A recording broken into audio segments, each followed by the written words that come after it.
குருவே சரணம் நிகழ்ச்சியில் இன்றைய தினம் நாம் தரிசனம் பண்ண போகிற மகான் ஒரு நாயனார், கணநாத நாயனார். இவர் பேர் கணநாதர் அப்படின்னு சொல்லுவோம்.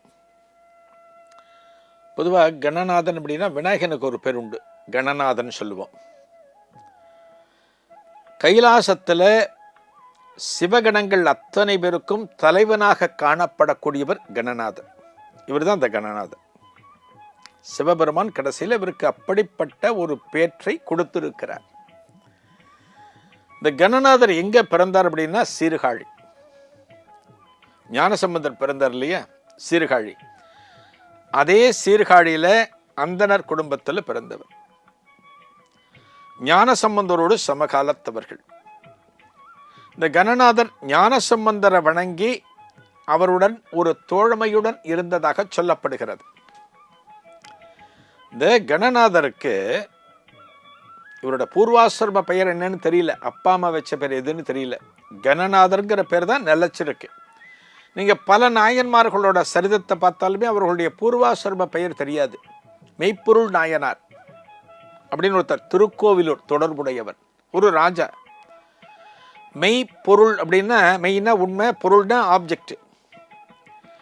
திருநூறு எங்கே இட்டவரை பார்த்தாலுமே அதை மெய், உண்மை. இந்த திருநூறு இட்டார்னா அவன் சிவபக்தனாக இருக்க முடியும் அப்படின்னு நம்புவார். கழுத்தில் ருத்ராட்சம் ஒருத்தன் போட்டிருக்கான்னா இவன் சிவனடியார் அப்படின்னு நம்புவாராம். அதனால மெய்ப்பொருள் நாயனார்னே அவருக்கு பேரு. யாரை பார்த்தாலும் நம்பிடுவார். ஒருவேளை இவன் கபட வேடதாரியா இருக்குமோ யோசிக்கவே மாட்டாராம். விபூதி இட்டாலே சிவனடியார். இவருடைய பூர்வாசிரம பேர் தெரியாது. மெய்ப்பொருள் நாயனார் தான் அவருடைய பெயர். அதே போல கணநாதர். இந்த கணநாதர் எப்படி நாயனார் ஆனார், எப்படி அவருக்கு மிகப்பெரிய ஒரு அந்தஸ்து, மிகப்பெரிய பேற்ற சிவபெருமான் கொடுத்தான் அப்படின்னா, எந்த வேலையும் பெரிய கஷ்டமான வேலை எதுவுமே அவர் செய்யல. கணநாதர் சிவனுக்கு சேவை செய்வது, சிவன் அடியார்களுக்கு சேவை செய்வது, இவ்வளவுதான். வேற ஒண்ணுமே கிடையாது. வேற ஒண்ணுமே கிடையாது. ஒரு டெய்லி தோணியப்பர் கோவிலுக்கு போவார். சீர்காழியில் பிரசித்தி பெற்ற கோவில் தோணியப்பர் கோவில். இந்த கோவிலுக்கு தினமும் போவார். அந்த கோவிலில் தன்னால் என்னென்ன காரியங்கள் செய்ய முடியுமோ, சேவை செய்ய முடியுமோ, கைங்கரியம் செய்ய முடியுமோ அதை செய்வார். ஒரு கோவிலில் ஒரு இடத்துல ஏதோ குப்பையாக குவிஞ்சிருக்குன்னு வச்சுக்கங்களேன், அதெல்லாம் எடுத்து அப்புறப்படுத்துவார். அங்கே இருக்கிற பூஜை பாத்திரங்கள்லாம் கொஞ்சம் அழுக்காக இருக்குன்னு வச்சுக்கோங்க, எண்ணெய் பிசுக்கு இதெல்லாம் இருக்குன்னு வச்சுக்கங்களேன், அதெல்லாம் வாங்கி சுத்தமாக தேய்ச்சி கொடுப்பார். அந்த கோவிலில் படிகள், ஆலயத்தினுடைய படிகள், ஆலயத்தினுடைய தரைப்பகுதி இதெல்லாம் தண்ணீர் விட்டு பெருக்குவாராம். தண்ணீர் விட்டு நல்லா கழுவி சுத்தம் செய்வாராம். இதைத்தான் அவர் பண்ணார். இந்த பணியைத்தான் அவர் பண்ணினார். அதாவது நாயன்மார்கள் சரிதத்தை படித்தவங்களுக்கு தெரியும், சிவனுக்கு சேவை செய்வதை விட சிவனடியார்களுக்கு சேவை செய்வது சிறப்பு. சிவனை வணங்குவதை விட சிவாலயத்திற்கு திருப்பணிகள் செய்வது சிறப்பு, உழவாரப்பணி செய்வது சிறப்பு. நம்ம இருக்கிற வீட்டை நம்ம சுத்தமாக வச்சுக்கணும்னு ஆசைப்படுறோம் இல்லையா? வீடை சுத்தமாக வச்சுக்கணும்னு ஆசைப்படுறோம். அதே எண்ணம் அவரவர்கள் கிராமத்தில், அவரவர்கள் ஊர்களில் இருக்கக்கூடிய கோவில்களும் சுத்தமாக இருக்கணும் அப்படிங்கிற சிந்தனை நமக்கு வரணும். ஒரு ஆலயம், ஒரு தெய்வம் நன்றாக இருந்தால்தான் அந்த தெய்வத்தை நம்பியிருக்கக்கூடிய குடிகள், மக்கள், நாம நன்றாக இருக்க முடியும். அதனால தான் ஆலயத்தை அந்த அளவுக்கு போற்றினார்கள். திருநாவுக்கரசர் ஒவ்வொரு ஊராக சென்று அங்கே இருக்கக்கூடிய கோவில்களுக்கு உழவாரப்பணி செய்தார், திருப்பணி செய்தார். இது ஒண்ணுதான் அவருடைய முக்கியமான பணி. இது ஒண்ணுதான். அதே போல இவர் என்ன பண்றார், கணநாதர் தான் இருக்கக்கூடிய இடத்துல சீர்காழியிலே இருந்து கொண்டு சுற்று வட்டாரத்தில் என்ன தேவைனாலும் அதை செய்வார். அதை தவிர இவர் என்ன தெரியுமா பண்ணினாரா, ஒரு பெரிய படையை உருவாக்கினார். பெரிய படை. என்ன படை? இறைவனுக்கு கைங்கரியம் செய்யுகிற எண்ணம் இருக்கக்கூடிய அன்பர்களை ஒருங்கிணைத்து அவர்களுக்கு போதிய பயிற்சிகளை கொடுக்கிறார்.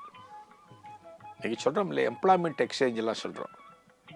ஒரு வேலை வாய்ப்பு கொடுக்கறதுக்கானதெல்லாம் இன்றைக்கி நம்ம சொல்கிறோம். ஏதான ஒரு வேலைக்கு போகணுமா, அதற்கான பயிற்சிகள் நடத்தக்கூடிய இடங்களை இன்றைக்கி நம்ம பார்க்குறோம். நீங்கள் சிஏ எக்ஸாம் எழுத போகிறீங்களா, உங்களுக்கு ஒரு ட்ரைனிங் சென்டர் இருக்கும். ஒன்றுக்கும் நீங்கள் ஐசிடபிள்யூ எழுதுறீங்களா, உங்களுக்கு ஒரு ட்ரைனிங் சென்டர் ஒன்று இருக்கும். அதுபோல் இறைவனுக்கு சேவை செய்யணும் அப்படின்னு நினைக்கின்றவர்களை அழைத்து இவர் கிளாஸ் எடுப்பார், வகுப்புகள் எடுப்பாராம். எப்படி என்ன பண்ணணும், ஏது பண்ணணும், ஒரு ஆலயம் எப்படி இருக்கணும், அந்த ஆலயத்தில் நாம் எந்த அளவுக்கு கைங்கரியம் செய்யணும், இவற்றையெல்லாம் பற்றி வகுப்புகள் எடுப்பாராம் இந்த கணநாதர். எப்படி பாருங்க, இப்போ ஒரு கோவில் இருக்குன்னு வச்சுக்கங்களேன். ஒரு கோவில், ஏதோ ஒரு கோவில் இருக்கு. அந்த கோவிலுக்கு ஒரு நந்தவனம் இருக்குன்னு வச்சுக்கோங்க. அந்த நந்தவனத்தில் பூ பறித்து மாலை கட்டி சுவாமிக்கு நம்ம கொடுக்கணும். இது நம்ம நினச்சப்ப போய் நந்தவனத்தில் பூ பறிக்கக்கூடாது. பகவானுக்கு எப்போ பூ பறிக்கணும் நந்தவனத்தில் அப்படின்னா, பொழுது புலர்வதற்கு முன்னால் பறிக்கணும். அந்த பூவெல்லாம் அப்போ தான் பறிக்கணுமா, சூரியன் வந்த பிறகு பறிக்கக்கூடாது. இப்படி நிறைய விஷயங்கள் இருக்கு. அந்த மலர்களை பறிக்கிறதே அந்த பகவானுடைய நாமத்தை சொல்லி பறிக்கணும். ஒரு சிவன் கோவில் அப்படின்னா நமச்சிவாய நமச்சிவாய நமச்சிவாய நமச்சிவாயன்னு சொல்லி அந்த பூக்களை பறிக்கணும். அந்த பூக்களை மாலைகளாக கட்டுகிற போது நமக்கு எந்த விதமான வேறு சிந்தனைகள் எதுவும் இல்லாமல் சிவ சிந்தனையுடன் அந்த மாலைகளை கட்டணும். அந்த மாலைகளை குறிப்பிட்ட சந்நிதிக்கு நாம் அனுப்புகிற போது தப்பித்தவறி கூட அந்த மாலையோட வாசனை நாம் நுகர்ந்து விடக்கூடாது. பகவானுக்குன்னு போகிறது, அதை ரொம்ப பக்தியோடு கொண்டு போய் ஈஸ்வரனுக்கு அர்ப்பணம் செய்யணும். ஒரு மாலை கட்டுறது மட்டுமே இது. இதெல்லாம் இவர் பண்ணியிருக்கார். யார்? கணநாதர் பண்ணியிருக்கார். ஒரு நந்தவனத்தை எப்படி பராமரிக்கணும், அந்த நந்தவனத்தில் இருக்கிற அந்த செடிகளுக்கு எப்படி தண்ணீர் பாய்ச்சணும், மலர்ந்த பூக்களை எப்படி பறிக்கணும், எப்படி மாலை கட்டணும், எப்படி பகவானுக்கு கொடுக்கணும் சொல்லியிருக்கேன். பகவானுடைய அபிஷேகத்திற்கு ஜலம், நீர் எடுக்கிறது. நீங்கள் சும்மா தண்ணி தரன்ட்டு அப்படியே கிணத்துலேருந்து இழுத்து இழுத்து கொண்டு போய் கொட்ட முடியாதான். இந்த ஜலம் இழுக்கிறதுக்கு அதுக்கு சில வகுப்புகள் எடுத்து சொல்லுவார். இப்படித்தான் பகவானுக்கு நீர் கொண்டு போகணும், சுத்தமான நீராக இருக்கணும், தப்பித்தவரை கூட அந்த நீர் நம்ம மேலே சிந்திடக்கூடாது. அந்த சுத்தமான நீர் எப்படி எடுத்துகிட்டு போகணும் இதை பற்றி சொல்லுவார். பால் சேகரித்தல், பகவானுடைய அபிஷேகத்திற்கு பசும்பாலை எப்படி கறந்து எப்படி கொண்டு போய் போகணும் இதை பற்றி சொல்லுவார்.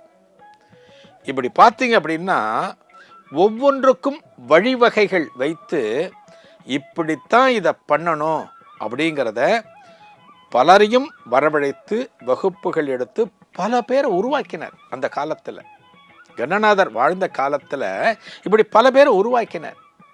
இப்படி உருவானவர்கள் அத்தனை பேருமே சிவ கைங்கரியத்தில் தங்களை ஈடுபடுத்தி கொண்டார்கள்.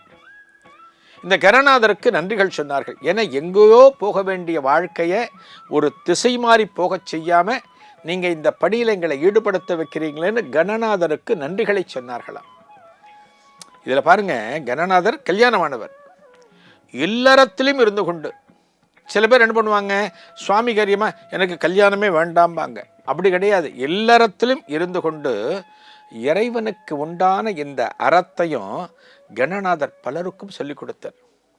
எல்லாவற்றையும் ஒன்றாக பாவித்தார். இப்படியெல்லாம் வாழ்ந்து இறைவனுக்கு சேவை செய்யக்கூடிய வாய்ப்பு நமக்கு கிடைக்காம போச்சுன்னா அதை விட ஒரு சோகம், ஒரு கொடூரமே கிடையாது. இந்த பாக்கியம் பெற்றவர்கள் அத்தனை பேருமே பெரும் புண்ணியசாலிகள். இதற்கு முந்தைய பிறவியில் இறைவனுடைய அனுக்கிரகத்தை பெற்ற காரணத்தினால்தான் அவர்களுக்கு இப்பேற்பட்ட ஒரு பிறவியானது தற்போது கிடைத்திருக்கிறது அப்படின்னு சொல்லுவாராம். அந்த அளவுக்கு கணநாதர் பலரையும் உருவாக்கி இந்த இறைப்பணியில் அவர்களையும் ஈடுபட செஞ்சு, ஒரு கோவிலை சுத்தம் பண்ணணும்னா எப்படி சுத்தம் பண்ணணும், ஒரு ஆலயத்தை பராமரிக்கணும்னா எப்படி பராமரிக்கணும், ஏனோ தானோன்னு இல்லை, அப்படி பண்ணவே கூடாது. அதற்கான வழிவகைகளையும் சொல்லி வாழ்ந்த கணநாதர் கடைசி காலத்தில் இறைவன் அவரை தன்னோடு ஐக்கியப்படுத்தி கொள்கிறார். எப்படி ஐக்கியப்படுத்தி கொள்கிறார்?